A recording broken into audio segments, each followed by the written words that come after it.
Hello everyone, I am Dr. Anne and this is the Health Hub. So today I'll be basically going through reasons why doctors can become broke or South African doctors become broke. This is not only relevant to people who are in the medical sector, be it that they are still studying or already working, but it can be relevant even if you are doing some other career, just so that you're more vigilant. Because I know as people of color, because I know that some of us tend to be a bit responsible, especially when we start working and are placed in different jobs, because money is not something that's inherently something that our parents used to have. So we tend to not have the skill to grow it or make the most of the money that we have, and tend to get into this whole spending habit, big money spending, blowing up money and cash instead of creating generational wealth. So I hope this topic also encourages a lot of us and some of us, especially people in the Black community, to do that and just generally to do better. Let's start with the first reason why doctors end up broke. So basically when we graduate, how our finances are set up is that internship is a contractual agreement over 2 years. And beside it being that, it is quite a lot of money. And because it's a contract, we are not expected to or forced to pay for government employee fund and things like that. So there is no pressure to actually sign up for an employee fund, provident fund, retirement annuity. So that's how a lot of doctors are able to sort of have the money, excess money, because the only thing that literally happens is that your money gets taxed and all of it comes to you. So it is up to you whether you want to pay for medical aid. It's up to you if you want to set up retirement annuity, for pay or pension fund. It's up to you what you want to do with your money thereafter, literally. So also lucky enough to be given access to doctors' quarters, and therefore don't really have too much rent to pay for, or we don't have to succumb to things of leases unless really you are forced or you want to. Now we have this huge sum of money, and obviously we gonna blow it. So basically, because of that, a lot of interns will find themselves with a huge sum of money, and the first thing that a lot of us will do is to buy expensive cars. Expensive cars. When I say expensive cars, I mean cars worth 800k to 1 million, and that is possible. Some people will even go over 1 million.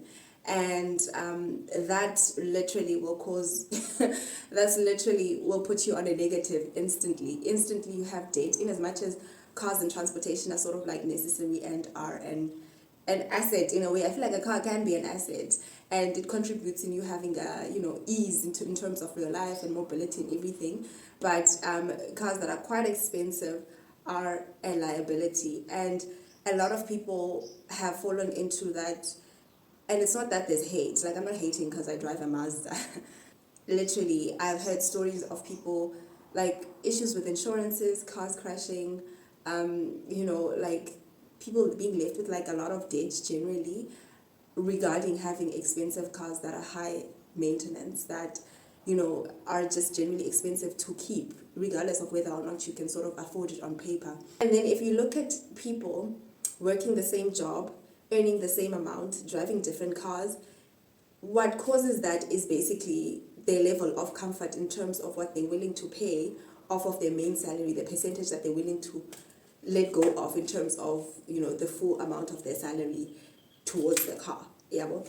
So personally, I feel cars should generally not surpass 30% of your income. The moment it's 30%, for me, it's very uncomfortable. I could never. It starts becoming very uncomfortable. And I'm mentioning this as the first and biggest issue or problem or thing that can lead doctors to go into debt, because there's issues of job security. The issue with the expensive car is also where the issue that's actually currently happening in South Africa with doctors who are unemployed. So you may be employed as an intern, you may be employed as a comserve, but we're finding that as of late that a lot of doctors post-comserves don't have jobs. So if you already have so much debt and so much, if just a car, for example, comprises so much of your income, then it makes it even harder for you to sustain yourself going forward, should you not get a job, at least for the next 6 months. Whereas if it's a smaller car, you can. At least your emergency fund won't be cut short. It can take you even up to a year. It's not necessary. And unfortunately, as Black people, there's this whole status thing that's attached to having a fancy car. There's this whole status that is linked with being a doctor, and that makes it really hard for doctors. You find people that can't afford a certain thing, but because there's this whole label, you're a doctor, you have money type vibes. Even if someone looks at their salary and be like, okay, it's money, but it's not money. Like, do you know what I mean? They want to sort of live up to people's expectations, and the moment you start living for people, that's when things go south real fast. Regardless of whether you have money to begin with, you can literally go broke in seconds. Which brings me to my second point. Basically, people who live it up in terms of lifestyle, outside of their car now, going on to wild parties, wild spending, fancy, clothes, the places that you go to shop, the places that you go to eating out, and all those things I'm grouping separately from the car. So that's the other thing that will result in doctors being broke.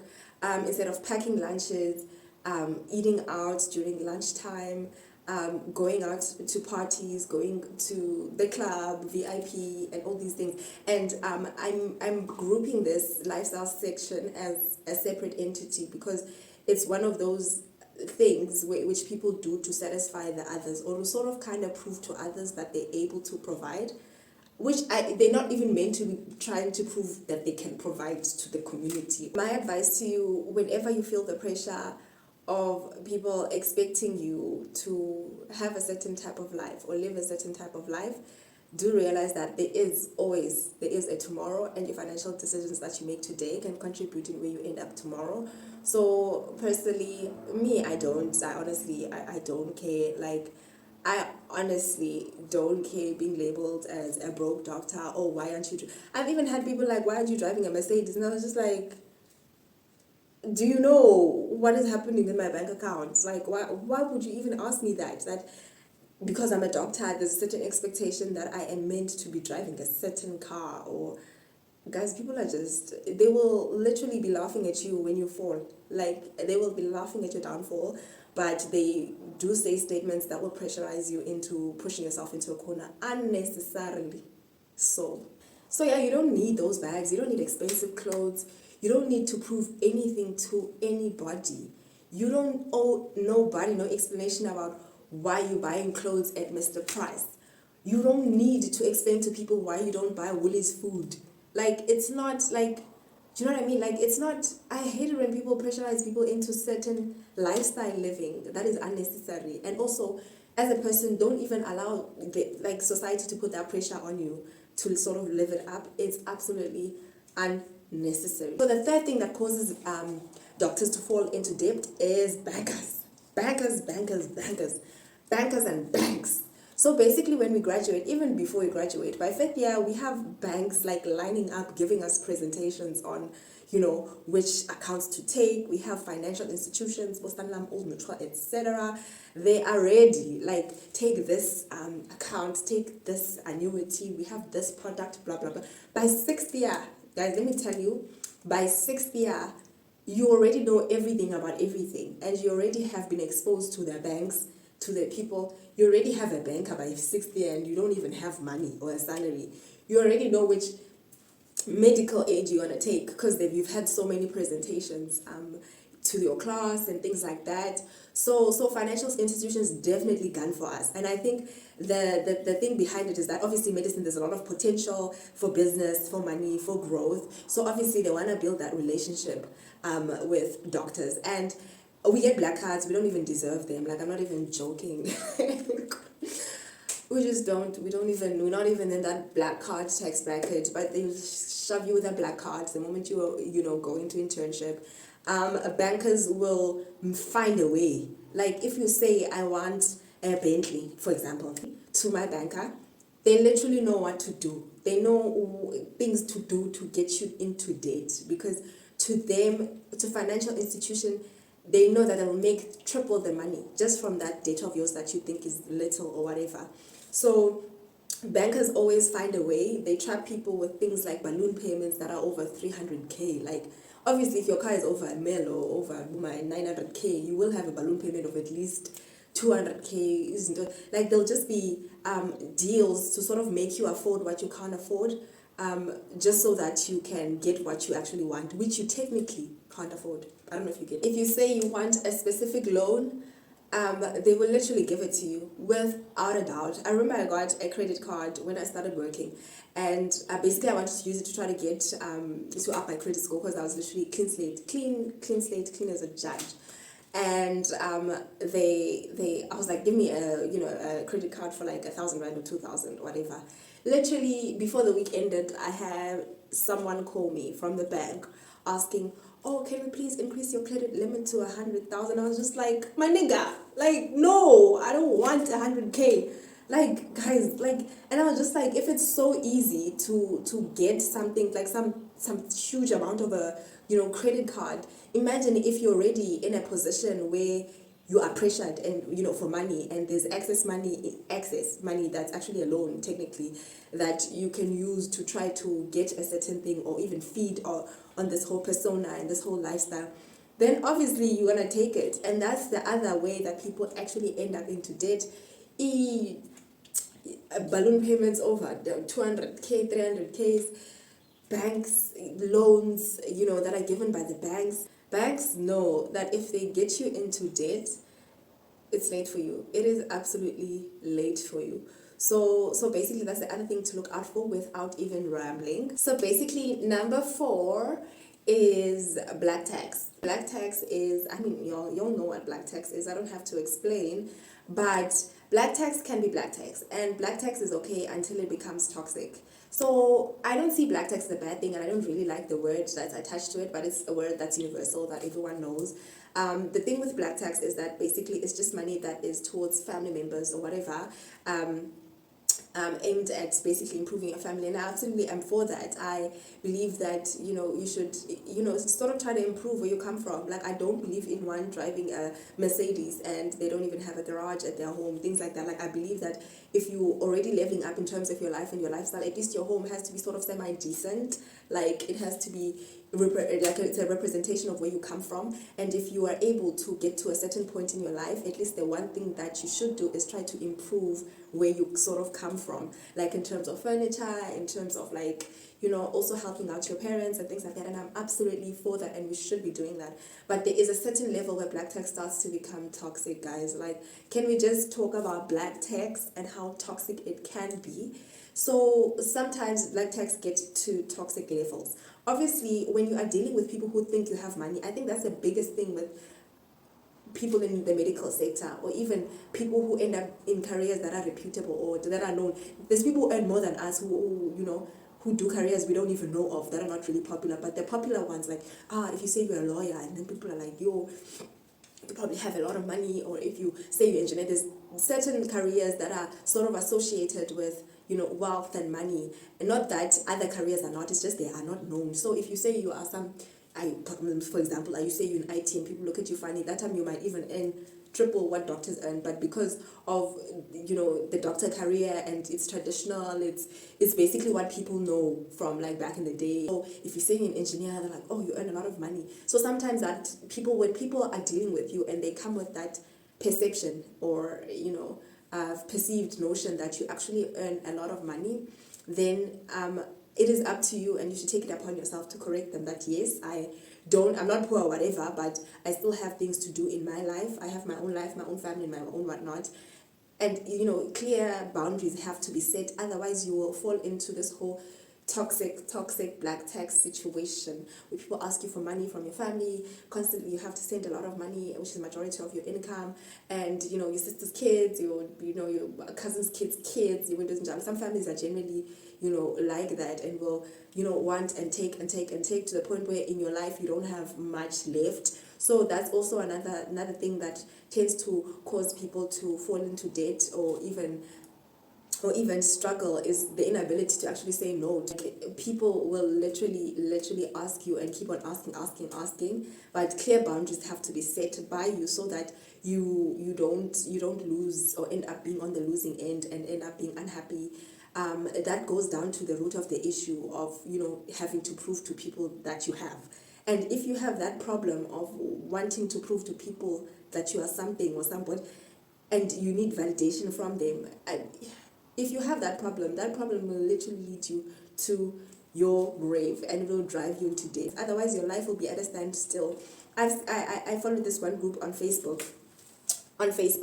where people just talk about their problems, whatever.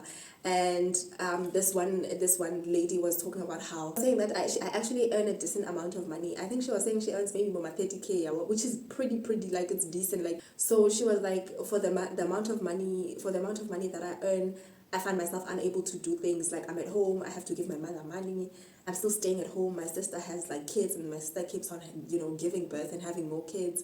I'm having to support the kids and my brother's kids, and it's just like a lot. She was even on some, to the point where like I even feel guilty about having to do things in my own life, like moving out, like buying myself clothes, like buying a car. Yeah, well, like it's just too much, like so many people to support. She was even on some, like, I can't even move on in my life in terms of even thinking of having kids, because I have so much responsibility and tension and things to pay for, that it's rough. So that's one story where I was just like, okay, this thing can become toxic. In as much as, yes, it's good to help people, but when it starts affecting your life, when you start being unable to continue to live life because of it, that's when you have to eliminate yourself from the situation and draw boundaries. Make sure that they are pretty chiseled and clear.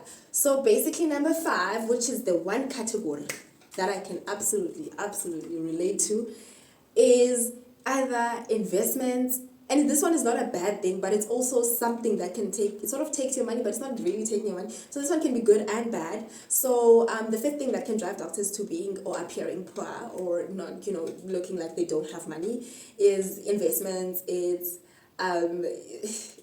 basically locking their money up, or just spending their money on investments that might not even materialize, which I actually don't mind. I don't mind having to lose my money on maybe an investment in something that doesn't really materialize eventually. I remember the first time I started investing, maybe even if it's in other people's ideas, the first time I did that, I was in varsity, and I remember this other guy was from the same town. He was like, he's starting something with like studying tonton. So I was like, I think I had like 1,000 rand, because there was money from like the bursary that you can get, and so I had a bit of money. So I was like, I have 1,000 rand, it's fine, I'm gonna invest.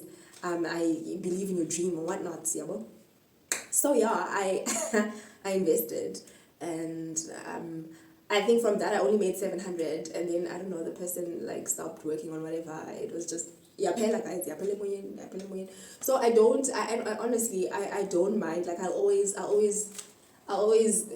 throw my rod into the water to try to see if I can get more fish or double it up, whatever. So that's the other thing, that's investments that don't materialize. And the other thing is that even if something might come across as right when someone pitches it, sometimes it just doesn't materialize. And the other thing is obviously leveling it up with like investments, all these things, provident tontons, all these things that will take your money. Yes, it's being put away. It's just like, now that it's put away, now you don't have access to it, and you just like, like all my money is locked up somewhere, like equal don't is the equities, and you just like, man, actually, a lot of my money is being taken by either investments or certain funds, unit trust. Guys, like if I tell you that if 60% of your money goes, it's something good, but technically I saw that it was something that's maybe not so good, because I just invested personally as a person. I just put in so much into those things and didn't spend time building an emergency fund, that when there was a situation where I didn't get paid at work for like a couple of months because of technical issues, because of government, I was just like, "Hi, guys, I'm in a corner. I am broke. Like, how am I broke that time? I have money that's locked up in places. Do you know what I mean?" And a part of me is just like, I ain't willing to like take the penalty. No, I ain't. So I think if you are that person and you want to do that, then probably have a good emergency fund, at least good 3 months worth of money and your salary locked up somewhere, so that at least you have proper emergency fund that will last you a bit longish, so that should anything happen, you are able to mobilize funds because if it's locked up, all of it, ask me, I know. So yeah, I hope this just shed a bit of light on things that happen to how doctors can end up broke. Besides the bad things, I didn't mention the bad things, and I didn't mention addiction, because that's also something that's true that can drive doctors to not having money. Drug addiction, don't the usual. So I didn't mention that, but that's also something that some of our colleagues will fall into, because obviously of the nature of the job, the stresses, mental health, yonke lonke will drive people into depression, and therefore sometimes substance use. And the substance use can easily drive you into debt like that.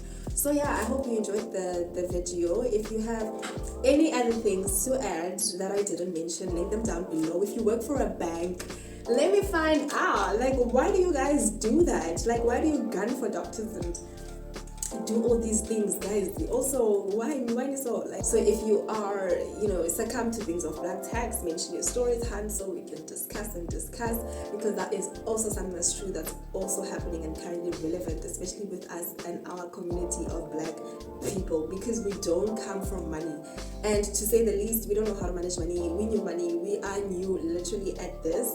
We don't have trust funds, we don't have all of these things, and the least we can do is to try to create a better future for our kids by creating wealth, which that's generally, like, that will be generational. So not to say that you must, share from like having the good life, because someone will say, but what if I die? Like, that's the other thing. Like, what if I die and I've never driven a German machine, for example? And I'm just like, but what if you don't die? Like, what is the likelihood that you're actually gonna die? What if you don't die and then next thing you live it up with fancy cars, fancy don't apartments, drinking, all these things, spending money, a high time, pillow life, for traveling, and all these things, and you don't die. Then what's gonna happen if you live to 70 and you didn't even share your life properly for your kids or their future? So personally, I say balance. If you want to drive a car, please let your other sections in life be leveled up properly, so that you're able to also be happy with the things that you have and are able to enjoy your money in a way that it will not even be detrimental to your future or your bank account. So yeah, I hope that you enjoyed this video. Thanks for watching. I will catch you in my next video. Make sure you like, comment, subscribe, and I'm signing out.